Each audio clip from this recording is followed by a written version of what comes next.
Bismillahirrahmanirrahim. Lübnan'dayız. Lübnan'ın Beka Vadisi'nde Menar şehrindeyiz. Burada partner kuruluşlarla beraber mülteci kamplarına yönelik yaptığımız çalışmaları hem yerinde izleme, gözlemleme, bizzat dağıtım noktasında da sahada olmak suretiyle bir ekip olarak Lübnan'a geldik. Burası depolarımızdan bir tanesi. Partner kuruluşlarımızla beraber sahada çalışmalarımızı yürütüyoruz. Gıda paketlerimiz var. Burada bir evin, bir ailenin ihtiyaç duyduğu gıda paketlerini hazırladık.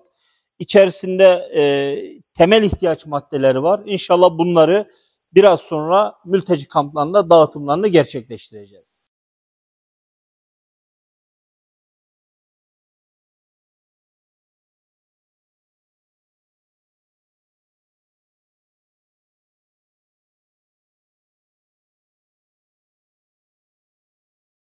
Bismillahirrahmanirrahim.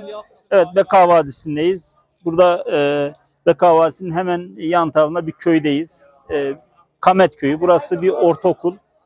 Gazze, Lübnan'ın güneyinden gelen aileler, çocuklar ve kadınlar, hasta yaşlılar bu okula sığınmışlar. Yaklaşık burada 500 kişi var. 100'e yakın aile var. Bunların büyük bir kısmı çocuk, yaşlı, hasta ve kadınlardan oluşuyor.